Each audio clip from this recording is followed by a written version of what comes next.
বিন্নাকুড়ি গেলে একটা van reserve করে আপনি তো অনেক দূরে যাবেন, কাজ করতে হতো। তাই না? ওখানে মেকার আছে ভাই, ওখানে মেকার আছে। কোথায় নষ্ট হয়েছে গাড়ি? গাড়ি নষ্ট হয়েছে আমার এই জায়গায়। এখান থেকে আমি মানে হাঁটি গেলাম আর কি। খুব কষ্ট মতো।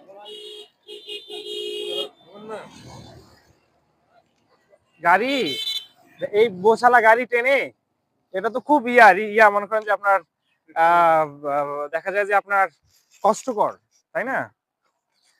সামনে বিন্নাকুড়ি বাজার, এই পর্যন্ত আমি আপনাকে হেল্প করি, পরবর্তীতে দেখা যায় যে আপনার আপনি হচ্ছে দাও না যেখানে দেওয়া যায় দাও দাও।